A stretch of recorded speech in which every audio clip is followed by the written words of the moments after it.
Hi friends, అందరికీ నమస్కారం. అంజలి కథలకి స్వాగతం. కాశీ మజిలీ కథలు 83వ భాగం. అప్పుడు రూపవతి, శిలవతక్క ఆ మధ్య ఎవరో ఒక పద్యం తీసుకొచ్చి చదవగా అది కళావతే రాసిందని ఆమెని రమ్మని నేను బదులు పద్యం రాశాను. మన సకురాళ్లంతా ఇక్కడికి చేరుకునే ఉంటారు. కాశీ పట్నంలోనే జాగ్రత్తగా వెతికితే కనిపించకపోరు అంది. అందుకు ఆమె అంగీకరించింది. శీలవతి, రూపవతులిద్దరూ కలిసి స్నానం నెపం మీద గంగానదికి వెళ్ళగా అక్కడ స్నానం చేస్తున్న విద్వత్కేసరి రూపవతిని చూసి గుర్తుపట్టి, మకరాంక, నేను గుర్తున్నానా అనటంతో ఆమె తెల్లబోయింది.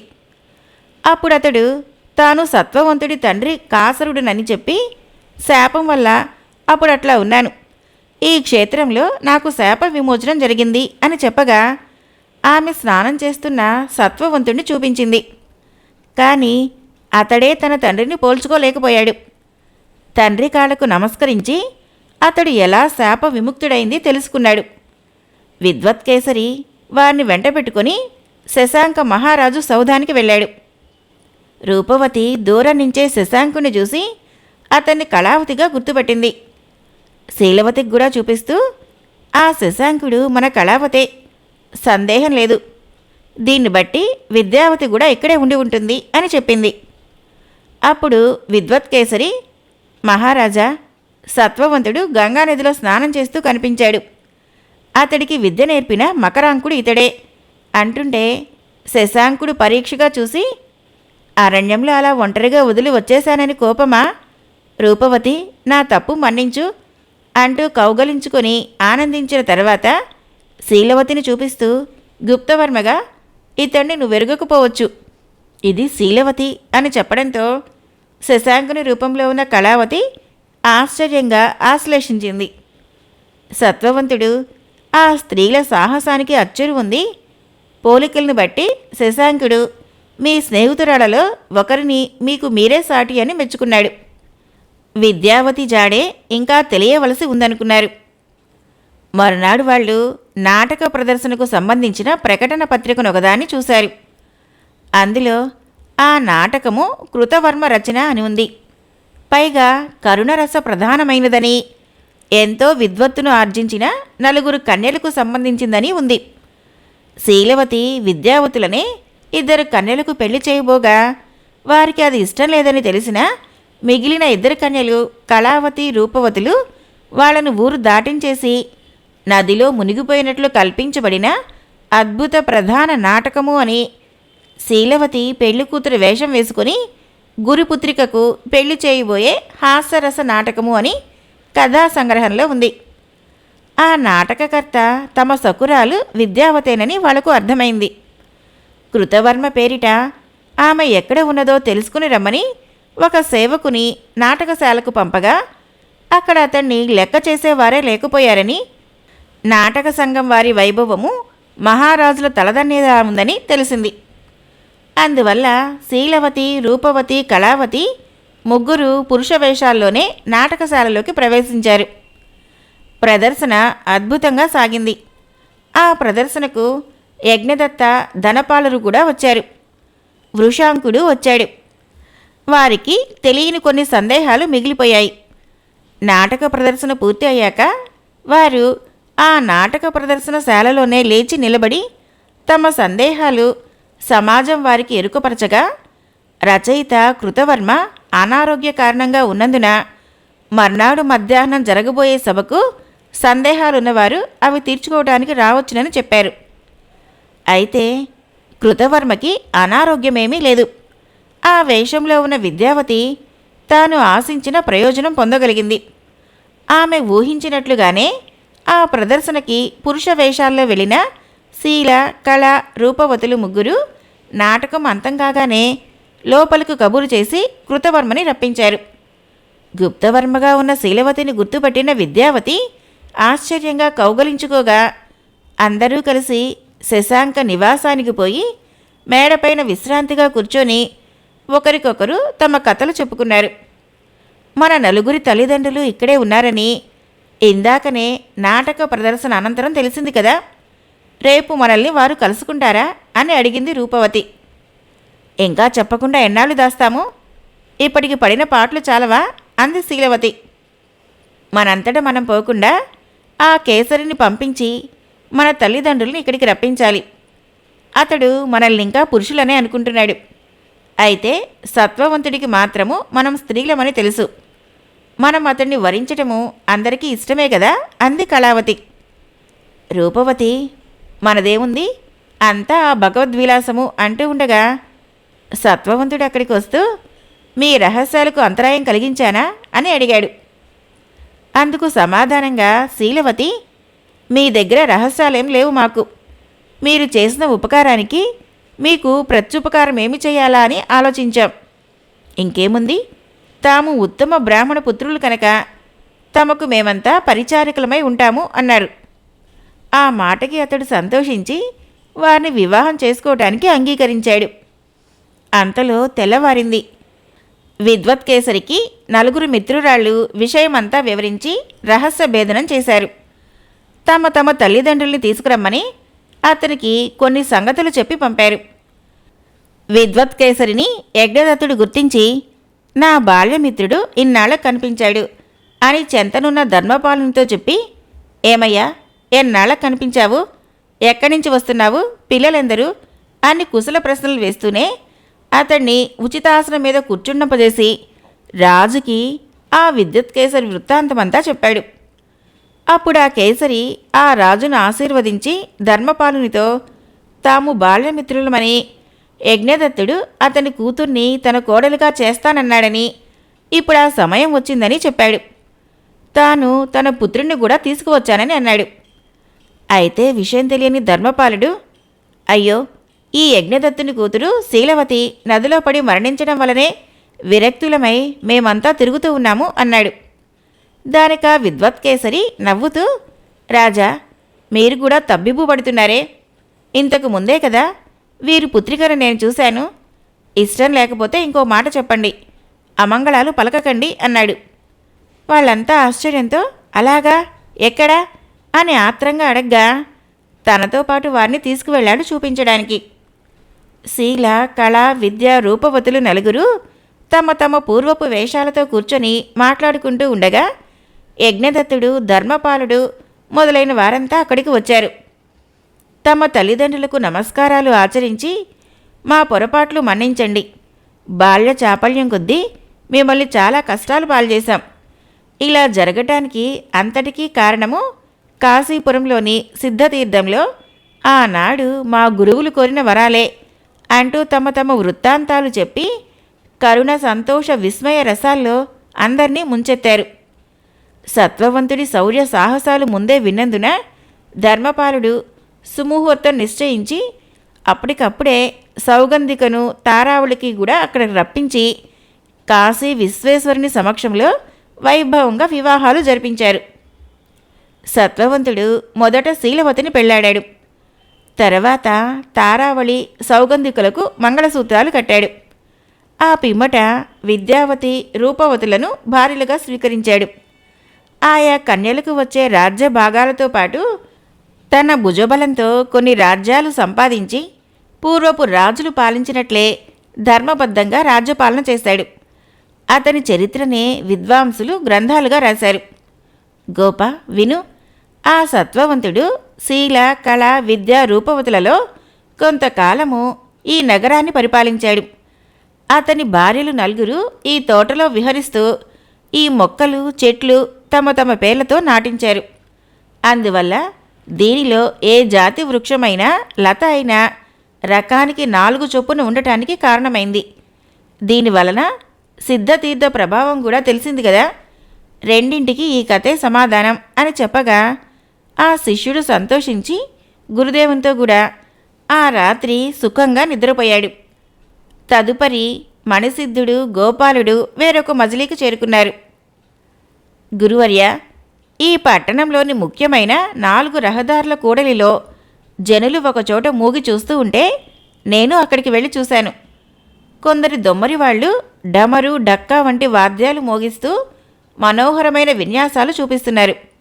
ఆహా, ఆ దొమ్మరివాడు తాను అంతకుముందే ఒక ఖాళీ సంచిలో నుంచి వెండి బంగారు నాణేలు, పాత్రలు, పళ్ళాలు, కుప్పెలు పైకి తీసి విరజిమ్మసాగాడు.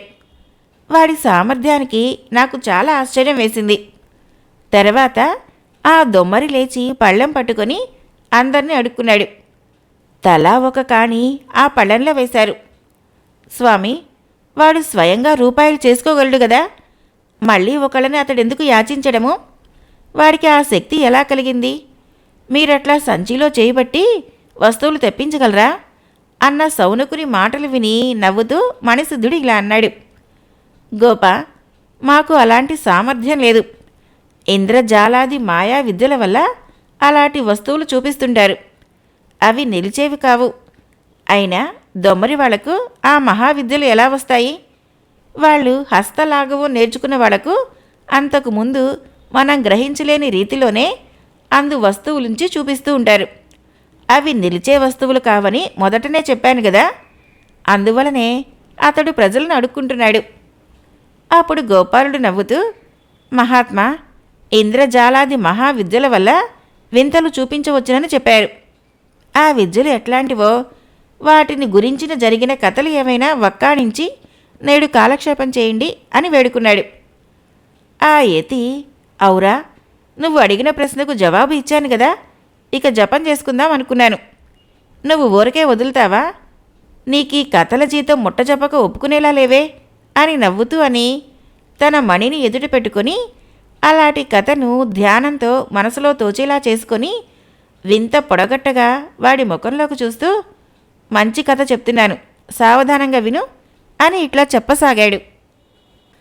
కామగ్రీవుని కథ.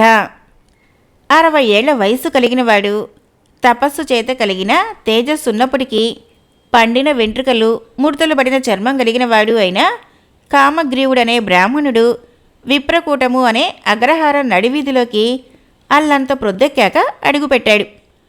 ఊత కోసం తెచ్చుకున్న కర్రని విలాసంగా తిప్పుతూ వార్ధక్యాన్ని కప్పిపుచ్చాలనే అతడి ప్రయత్నం తెలుసుకున్నవారు ముసుముసుగా నవ్వుకుంటున్నారు. అతడికి అంతకుముందు రాత్రి భోజనం లేదు. ఆకలి బాధిస్తోంది. ఆ ఊరి స్త్రీలు అటూ ఇటూ చెరువు వైపుకు వెళ్తూ వస్తూ అతడి కళ్లకు విందు చేశారు తప్ప ఒక్కరూ భోజనం చేస్తారా అని అడిగిన వాళ్ళు లేరు. ఏ ఊరు, ఎక్కడి నుంచి వస్తున్నారు, ఎక్కడికి వెళుతున్నారు అంటూ వివరాలు అడిగేవారే కానీ ఒక్కరికైనా భూతదయ లేదని అతడు వారిని మదిలోనే నిందిస్తూ కొంత దూరం నడిచాడు. ఒక ఇంట్లో నుంచి చక్కని బాలిక వచ్చింది బయటికి. ఆ పిల్లని చూసి, దీనికి 12 ఏళ్లుంటాయి, దాటి కూడా ఉండొచ్చు. పెళ్లి చేసుకుంటే 6 నెలలకే కాపురానికి వస్తుంది. ఇంకో ఏడాదిలోగానే సంతానం కలుగుతుంది. దీన్ని నాకు ఇస్తారేమో అడిగి చూస్తే ఎలా ఉంటుంది? తల నెరిసింది తప్ప నేను వృద్ధుడిలాగా కనిపించను. నా విద్యా సంపద చూసి ఆమె తండ్రి నాకు పిల్లను ఇవ్వకపోడు. ఈ పూట వీళ్ళింట్లో తిని స్నేహం కలిపి మెల్లగా పిల్లనివ్వమని అడుగుతాను అనుకొని, బాలా, నాకు ఈ పూట భోజనం పెడతావా అని అడిగాడు. రండి తాతగారు, ఇలా విశ్రమించండి. ఒక్క పూట మాత్రమేనా, 10 పూటలుండండి. మా తండ్రి చెరువుకు వెళ్ళాడు, వచ్చేస్తారు అని ఆమె అతన్ని అతిథిగా ఆదరించింది. ఆమె చెంబుతో నీళ్లు అందించగా అతడు ఆ చెంబు పట్టుకుని వెళ్తుంటే చేతులు వణికి చెంబు జారి పడిపోయింది. తాతగారు, మీరు పెద్దలు కదా, చెంబు జారింది, మళ్ళీ తెస్తాను అని ఆమె అనేసరికి కామగ్రీవుడు, పిల్ల, నన్ను తాతగారని పలుమార్లు పిలుస్తుంటే నాకు ఏదోలా ఉంది. నేను అంత పెద్దవాడిని అనుకుంటున్నావా ఏమిటి? ఈ మధ్య ఆరోగ్యంలో లోపం వచ్చి ఏదో అక్కడక్కడ తల నెరిసింది. ఇప్పుడు బాగా ఆరోగ్యవంతుడయ్యాననుకో, అంతే తప్ప ఇంకోటి కాదు అని సంజాయిషి ఇచ్చుకుంటూ ఉంటే ఆ పిల్ల ఫక్కుమని నవ్వింది. అయ్యా, మీకు తల నెరిసింది, దేహంలోకి వణుకు ప్రవేశించింది, కర్ర చేతికి వచ్చింది, దంతాలు ఊడాయి, ఇంకా తాత అంటే కోపం చేస్తారేం అని అడిగింది. అందుకతడు, బాలామణి, నీ పలుకు చాలా ఇంపుగా ఉంది. నా పళ్ళన్నీ గట్టిగానే ఉన్నాయి. మధ్య పన్నొక్కటే ఊడింది. దానికి కారణం ఉంది, అది తర్వాత చెప్తాను. ఇక ఈ కర్రంటావా, ఇది విలాసం కోసం ధరించాను తప్ప బలహీనం చేత మాత్రం కాదు. ఇక చెంబు వణుకు వల్ల జారి పడలేదు, పట్టు తప్పి జారింది. అని జవాబు చెబుతూ ఉంటే, సరే పోనీలేండి, ఏదేమైనా మీరు బాగా బడలిక చెందారు, ఇక్కడ విశ్రమించండి అని పలికింది. అతడు విశ్రాంతి తీసుకుంటుంటే తాటాకుల విసునకర్రతో విసరసాగింది. కామగ్రీవుడు ఆమె పట్ల కుతూహలం కొద్దీ వివరాలడగ్గా ఆమె చెప్పింది.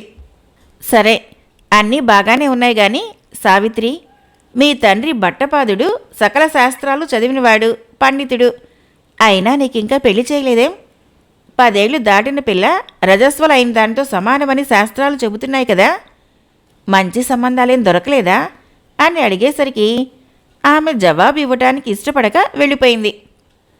అంతలో భట్టపాదుడు విద్యార్థులతో కూడా స్నానం చేసొచ్చి అతిథిని స్నానానికి లెమ్మని కూతురితో, అమ్మాయి, అతిథి మర్యాద చాలా బాగా చేశావు అంటూ మెచ్చుకున్నాడు.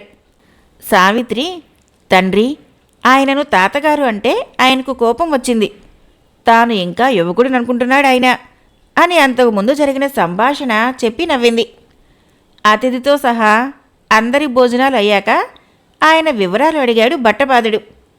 లోపలికి వెళ్దాం పదండి, మీకో రహస్యం చెప్పాలి అని ఇంకో గదిలోకి తీసుకువెళ్ళి తన కథ ఇలా చెప్పసాగాడు. నా కాపురము కాంచీపురం. నేను పుట్టిన కొద్ది కాలానికే నా తల్లిదండ్రులిద్దరూ కాలం చేశారు.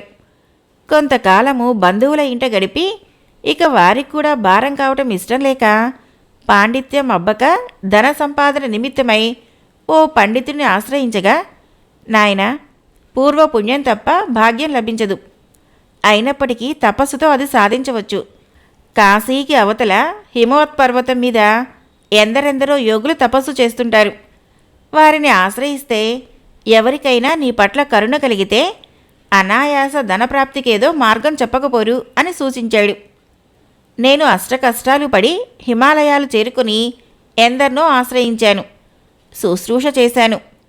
పండితుడు చెప్పినట్లుగా నన్నెవ్వరూ కరుణించకపోయేసరికి నేను మందభాగ్యుణ్ణి కాబోలు అని బతుకు మీద విరక్తి జరించి శ్రీకూట పర్వతం మీద ఉన్న ఒక సాల వృక్షం పైనుంచి ఆత్మహత్య చేసుకోబోతుంటే ఆ చెట్టు మొదట్లో తపస్సు చేసుకుంటున్న ఒక జడధారి నా ప్రయత్నం విరమింపజేసి, నాకు 2 విద్యలు తెలుసు, ఒకటి ఇంద్రజాలము, రెండవది పరకాయ ప్రవేశం.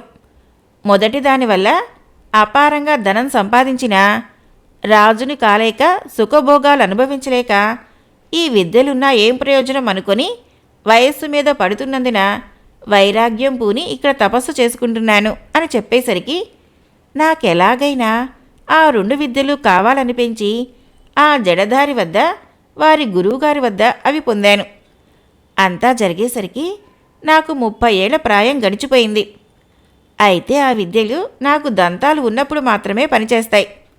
ఒక్క పన్ను ఊడినా పనిచేయవు. అది గురువాజ్ఞ కాబోలు.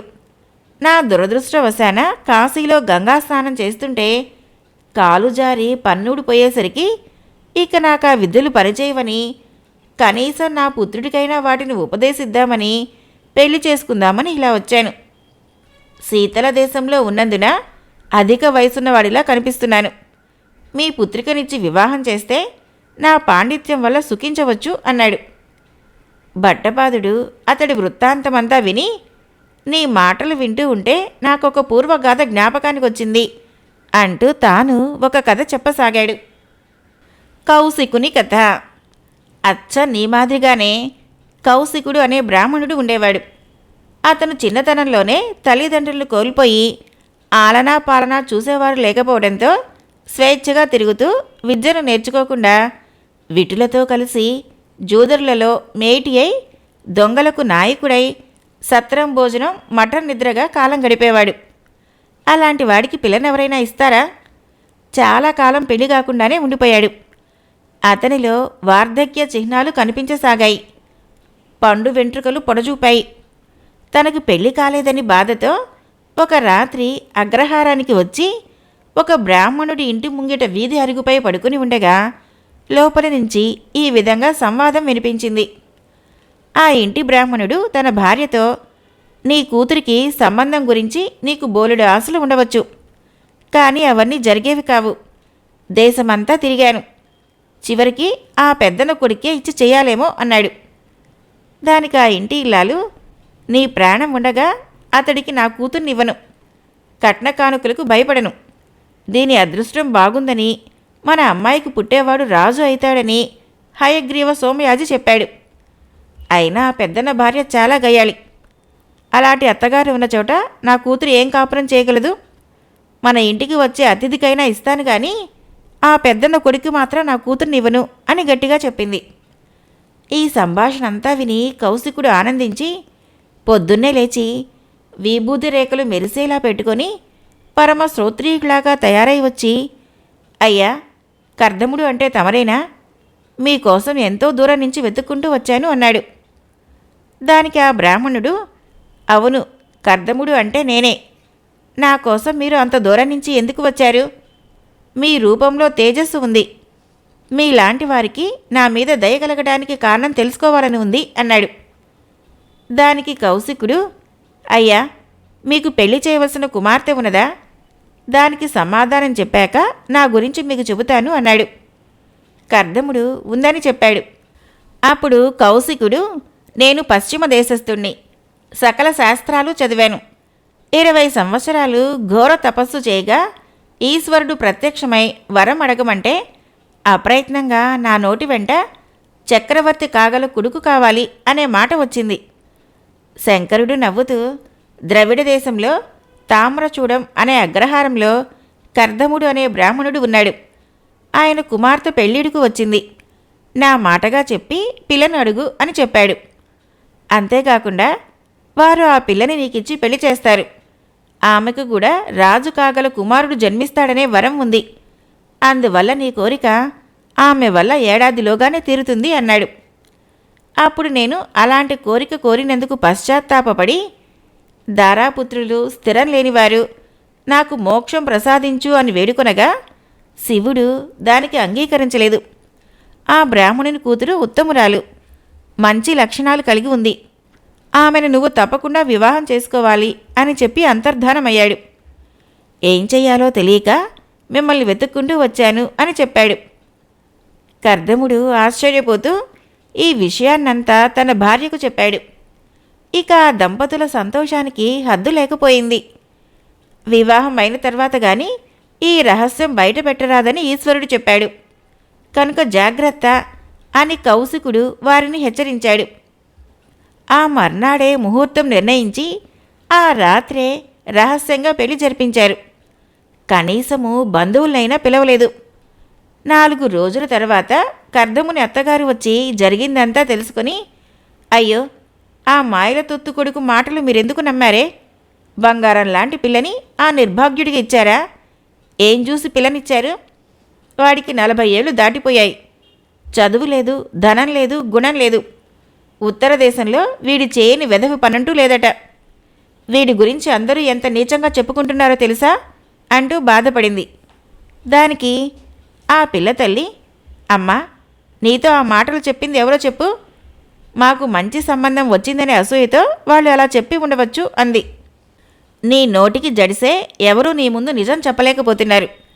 అసలు నీ అల్లుడి ఆస్తి ఏమిటో చూపించు. వాడు మిమ్మల్ని మోసం చేసి రత్నంలాంటి పిల్లని పెళ్లి చేసుకున్నాడు. వాడు రోగాల పుట్ట. వాడికి సంతానం కలుగుతుందా? అన్యాయంగా పిల్ల గొంతు కోశారు కదా అని ఏడుస్తూ ఉంటే అక్కడికి కౌశికుడు వచ్చాడు. కర్దముడు కూడా వచ్చి, అల్లుడు, నీకు శివుడు ప్రత్యక్షమయ్యాడన్నావు కదా, మా అత్తగారికి నిదర్శనం చూపించు అన్నాడు. దానికి కౌశికుడు 6 వేళ్లు చూపించి 6 నెలల్లో తెలుస్తుంది అన్నాడు. వాళ్ళు నెత్తి నోరు బాదుకున్నారు. బంధువులకు విరోధులయ్యారు కూడా. కొన్నాళ్లకు కౌశికుడికి కొడుకు పుట్టగా వాడికి చక్రవర్తి అని పేరు పెట్టారు. రాజ్యం ఎక్కడా అని మామగారు అడిగితే, ఎవరింటికి వారే చక్రవర్తులు, వారికి రాజ్యంతో పనిలేదు అని జవాబిచ్చాడు. మరి నీ వరం ఏమైంది అని అడిగితే, ఈశ్వరుడు నన్ను మోసం చేశాడు అన్నాడు. కాబట్టి ఓ కామగ్రీవుడా, నువ్వు కూడా కౌశికునిలా మోసం చేయటానికి వచ్చావేమో. మేము అలాంటి మాయలో పడం. నీ దారి నువ్వు చూసుకో, మా పిల్లనివ్వము అని చెప్పేశాడు. కాశీ మజిలీ కథలు 83వ భాగం సమాప్తం. ఫ్రెండ్స్, నా కథలు నచ్చినట్లయితే మన ఛానల్ని తప్పకుండా సబ్స్క్రైబ్ చేయండి, లైక్ చేయండి, షేర్ చేయండి, కామెంట్ చేయండి. Thank you.